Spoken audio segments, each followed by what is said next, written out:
नमस्कार स्वामी भक्तांनो, तुमच्या हक्काची मैत्रीण नव्या आर्ट अँड टिप्समध्ये तुमचे मनापासून स्वागत आहे. श्री स्वामी समर्थ. मैत्रिणींनो, जर तुमच्या पतीच्या कामात सतत अडथळे येत असतील, व्यवसायात यश मिळत नसेल किंवा त्यांचे आरोग्य वारंवार बिघडत असेल, तर यंदाच्या वटपौर्णिमेला पूजेसोबतच हा एक छोटा उपाय नक्की करा. चमत्कार तुम्ही स्वतः पाहाल. स्वामी भक्तांनो, वटपौर्णिमा म्हणजे वडाच्या झाडाचा सुताचा धागा गुंडाळण्याचा सण नाही, तर हा सण आहे जन्मजन्मीच्या विश्वासाचा, नवरा बायकोच्या पवित्र नात्याचा. आजकालच्या दगदगीच्या जीवनात पतीवर अनेक ताणतणाव असतात. जेव्हा एक पत्नी वडाच्या झाडाची पूजा करून हा विशेष उपाय करते, तेव्हा ते आपल्या पतीसोबत भोवती एक सुरक्षा कवच तयार करते. वडाचे झाड ज्याप्रमाणे शेकडो वर्ष कडक उन्हात वादळातही खंबीरपणे उभे राहते, तसेच तुमच्या पतीचे आयुष्य आणि तुमचे नाते गंभीर राहोत, हाच या उपायाचा मागचा हेतू आहे. हा चमत्कारी उपाय जाणून घेण्यासाठी व्हिडिओ शेवटपर्यंत नक्की पहा आणि चॅनलला आता सबस्क्राईब करा.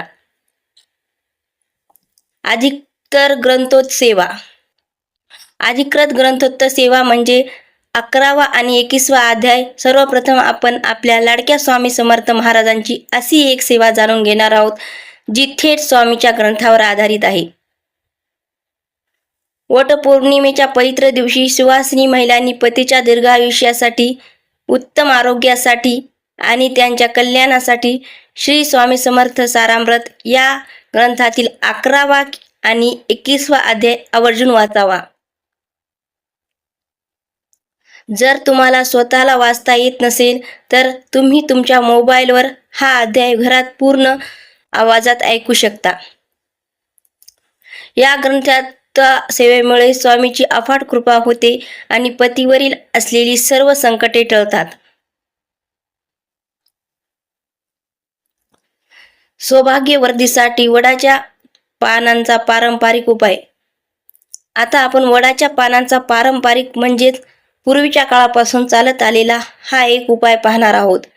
या ग्रंथोत्तर सेवेसोबतच आपण प्राचीन परंपरेत सांगितलेला एक छोटासा तोडगा आपल्याला करायचा आहे.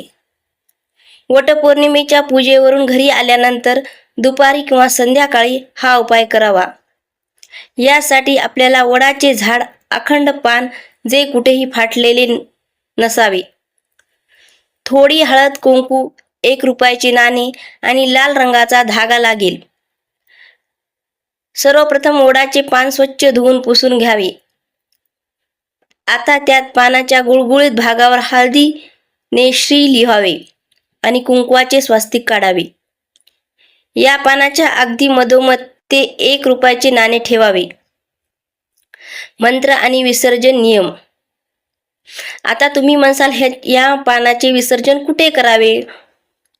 आता हे पान तुमच्या घरातील देव्हाऱ्यात स्वामी समर्थाच्या किंवा लक्ष्मी मातेच्या फोटोसमोर ठेवावे आणि गाईच्या तुपाचा दिवा लावून श्री स्वामी समर्थ किंवा महालक्ष्मी नमः या मंत्राचा 11 वेळा जप करा आणि पतीच्या प्रगतीसाठी प्रार्थना करा. प्रार्थना झाल्यानंतर हे वडाचे पान नाण्यासह एकत्र गोल गुंडाळा आणि रोल करा आणि त्याला त्या लाल धाग्यामध्ये बांधून घ्यावे. हे बांधलेले पान तुमच्या घराच्या तिजोरीत किंवा पैसे ठेवण्याच्या ठिकाणी ठेवून द्या. हे पान तिथे किमान 7 दिवस राहू द्या.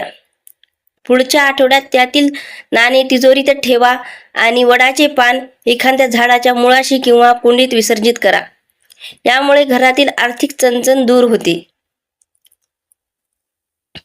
तर स्वामी भक्तांनो, पूर्ण श्रद्धेने हा सौभाग्य आणि धनवृद्धीचा उपाय नक्की करून पहा. व्हिडिओ आवडल्यास कमेंटमध्ये श्री स्वामी समर्थ किंवा जय जय श्री स्वामी समर्थ नक्की लिहा. अशीच माहिती आवडली असल्यास व्हिडिओला लाईक करा आणि आपल्या नव्या अँड आर्ट टिप्स चॅनलला सबस्क्राईब करा आणि असेच नवीन नवीन व्हिडिओ पाहण्यास सुरुवात करा. श्री स्वामी समर्थ. जय जय श्री स्वामी समर्थ.